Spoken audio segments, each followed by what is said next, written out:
The I miss my cake. Tuesday, February 16, 2021, Tulsa County Budget Board meeting. First item is the call order, and then second item is minutes for January 19, 2021. Move approval. Second. Rutherford, Yes. Keith, Yes. Goodson. Goodson, She's on mute. You're muted, Vicky. Regalado, Yes. Peter, Yes. Wright, Yes. Willis, Yes. Lee. Yes.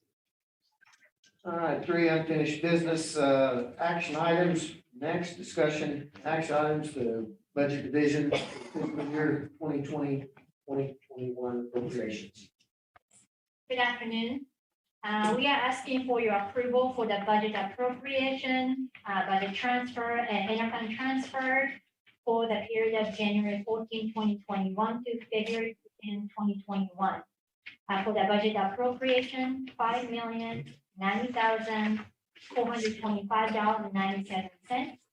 For budget transfers, in the amount of $3,107,704.56. Interfund transfers in the amount of $1,140,625. All right, any questions? Move approval. Second. Rutherford, Yes. Keith, Yes. Goodson, yes, Regalado, Yes. Peters, Yes. Wright, Yes. Willis, Yes. Lee. Yes. Next item, discussion possible action, procurement for personal actions. Move approval. Second. Rutherford, Yes. Keith, Yes. Goodson, yes, Regalado, Yes. Peters, Yes. Wright, Yes. Willis, Yes. Lee. Yes. Next item, CARES Act legislative update. Mr. Simon.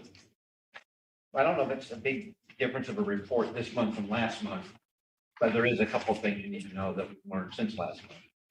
So we started the year with about $12.4 million of CARES funds in the CARES account. And Congress and the President said, if you want to use it through 2021, you can. The commissioners are kind of weighing what to do right now with that. But the other thing that Congress did besides extend it was to kind of cloud it more is they said, here's $900 billion more as a stopgap measure between Trump and Biden. So until the Trump program ends, which was the end of December, and the Biden program starts, which is probably April or May, they had to fill the gap. And so they filled the gap with $900 billion.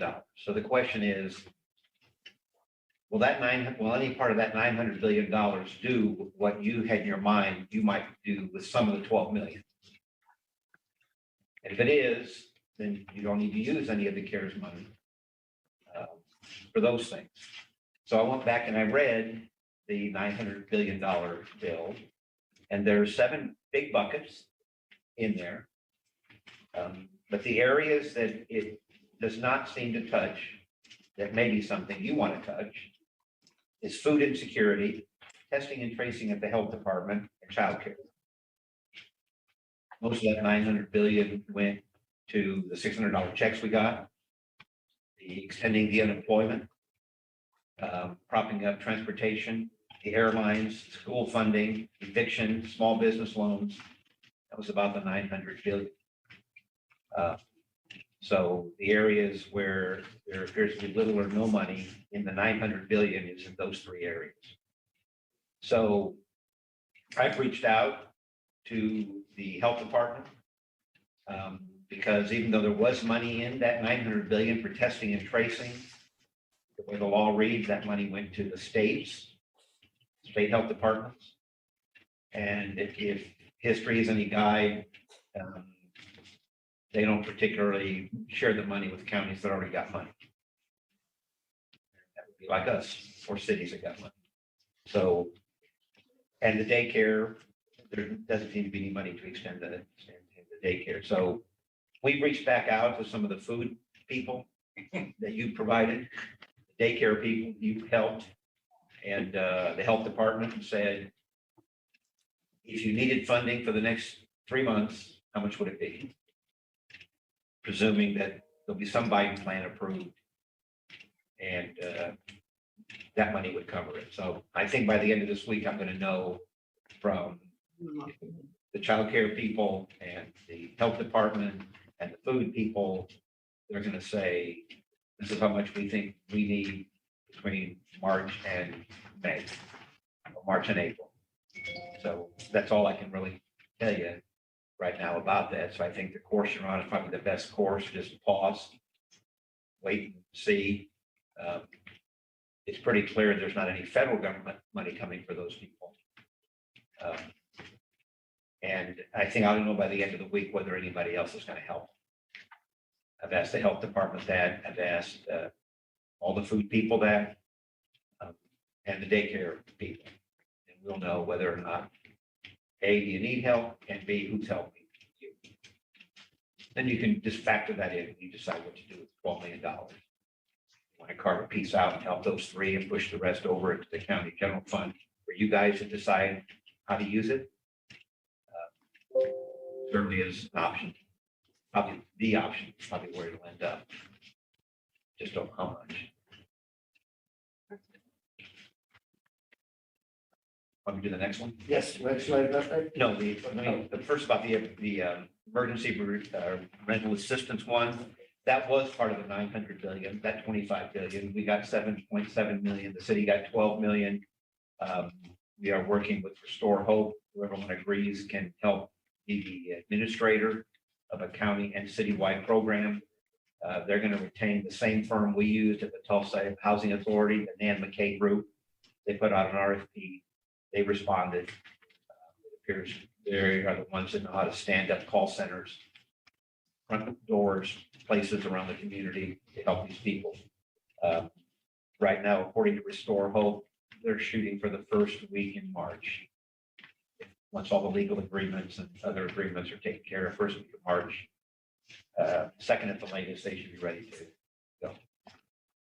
But to hear from people, which I know you will, because I get emails sometimes forwarded from you or directly to me, I know people are asking, when can I get some eviction help or utility help? We're probably within 2 weeks.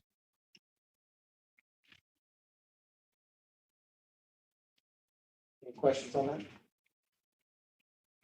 Legislative update. You've got a little report in there. So far, I guess you could say so far, so good. They didn't work. Yesterday, Monday, was not a holiday for them, but it was a snow day. So they didn't work yesterday. It may start again today. So they basically had 8 working days. We've had 1, 2, 3, 4, 5, 6, 7 of our bills have passed committee. We haven't lost any. I think we only have 10 or 11, can't remember. So they're all doing well. They're all passing committee. They're not even by close votes. They're all by unanimous votes, or maybe there's one renegade vote that votes no. So those all appear on a good course. And then the ones at the bottom of that report I gave you, those aren't our bills, but they're bills we better pay attention to. The one about the Department of Corrections payment for the jail. Who decides? How is it decided? The Public Safety District Act. That bill actually, by Senator Weaver, passed a Senate committee last week, 7-2. JD Nolan, Representative Nolan is the House author. I don't know if she'll run one in the House or just wait, see if Senator Weaver's bill comes over. I've talked to some of you about the changes to the city county health department that Representative Kennedy wants to bring. Basically, he wants to kind of gut what you know as the health department in terms of your appointments, control of the director, control of the policies. Everything would be controlled by the state health department if that bill were to pass. And then I've mentioned to you, there's a couple of election reforms that the state election board is supporting that they would like to see passed. And the last one, the increase the no bid purchasing limit. Right now it's 15,000. Anything above that, you got to go through more of the statutory requirements. That bill would bump it to 25,000. ACO likes it. The OML likes it. Matty likes it. It would just save a lot of time on some of those purchases of 25,000 and under. not having to go through the bidding and just the time. Do you see any resistance on that bill? No. Last year we tried it at 50,000 and state auditor had a shit fit about it. Didn't trust county officials with that much money. What about this? Yeah. Well, Victor, Yeah, that's true. Sorry. Mr. Chairman, Anyway, so we'll start at 25,000. She's okay with that, I guess. how about the hazard mitigation? What's the temperature on that? Well, that one, Lonnie Sims is gonna, it was supposed to be yesterday, but it was canceled, so it's gonna be next Monday. I think they got a question. Oh, I'm sorry. Sheriff, do you have a question? that's the question I was going to ask. I thought that bill was held over yesterday. Which, the hazard mitigation, Yes, they didn't meet yesterday. I mean, it's gonna be next Right. week. right. Yeah, it was held over. The other bill that I should mention to you is, Title 21, and I forgot the section, is basically the concealed carry handgun bill. The places where you can and cannot carry it. And as you know, there's a long, long list of places where you can, if you're properly licensed, blah, blah, blah. This building is not one of those places. So there's a bill to include this building. Okay. Actually calls county-owned property. Right now, the statute says courthouse.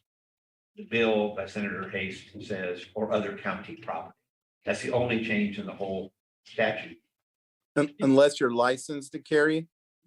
Yes, and I think in the courthouse, I think you have to approve it, Vic, or whatever is the standard now for allowing people to carry it in the courthouse. The way the law is written right now, that doesn't apply in this building, but it would apply to this building if it passes. So whatever the rules are in the courthouse would be the rules here. Mr. Chairman, if I may. Yes, sir. I had a conversation with my representative, Ross Ford, about this particular issue. He had reached his 8 bill limit in the House, and so he discussed it with Senator Hayes. And actually, some of my conversations are likely to have prompted the initiation of this bill. I currently do not carry, nor did I carry the other building, but as we've observed events in the past several months, societal conditions can change pretty rapidly, and I thought it appropriate that this be amended so at least the law would allow elected officials to have the same right in this building that they had in the courthouse building. It is still subject to the sheriff's approval, and we would have to be a concealed carry individual. At this point, I have no intentions of carrying in this building, but based on rapid society changes, I think it's prudent to protect one's rights to do so. So that's. Agreed. That's the explanation behind that bill. Thank you, Mr. Chairman. Thank you, Mr. Wright. Appreciate that. And those on the Zoom call, can you hear Terry pretty clearly? Yes. Okay. Hey, Terry, if I can, Yeah. going back to the public safety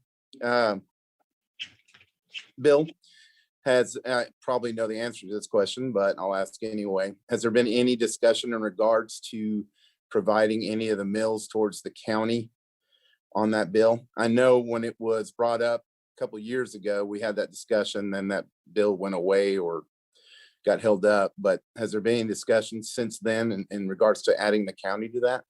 Absolutely. Before the bill came to the committee, one of the members on the committee was Senator Hayes.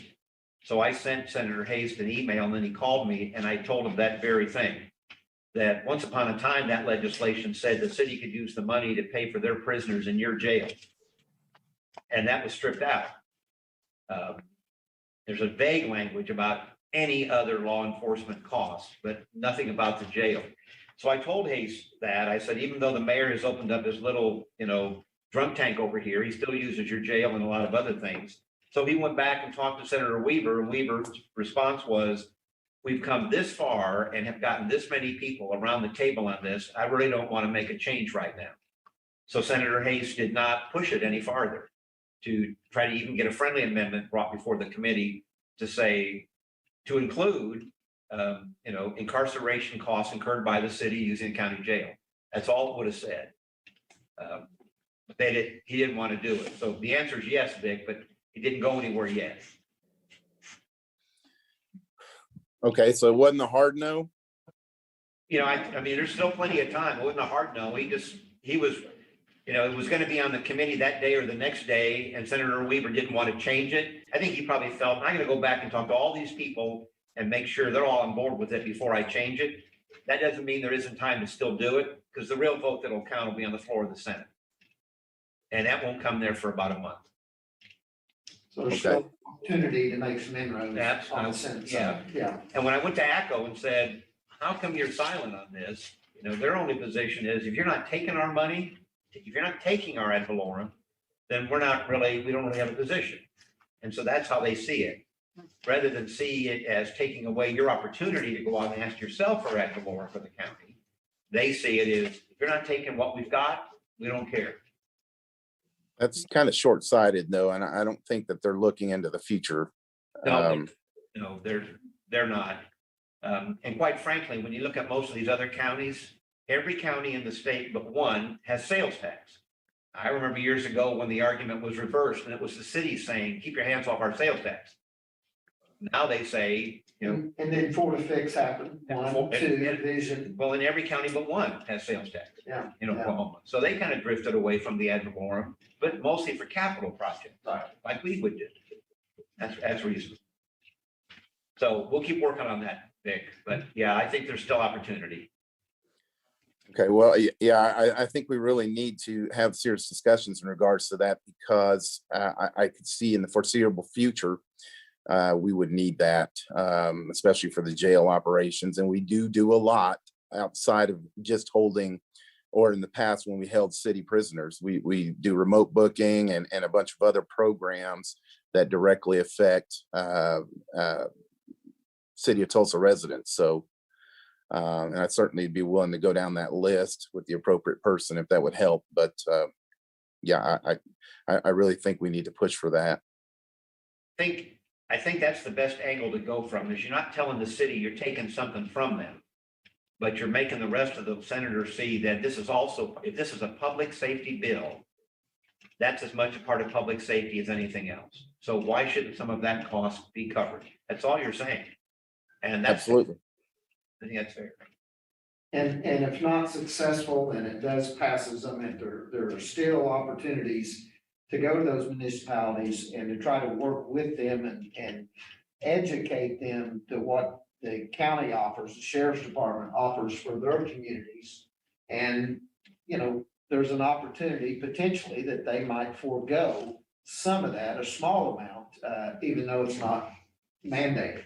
Right. You know, because you do provide a lot of support to every municipality in the region when needed, when asked, and it's an emergency service just like any other, and especially in light of the participation of firefighters and other emergency agencies. I think, you know, to have the county as an advocate in moving forward, if a district is created or voted on, I think, you know, they would appreciate the support as well. If a small amount could go to the county for their support in their communities. So, you know, just because if it's not successful at the legislative end, doesn't mean it's dead.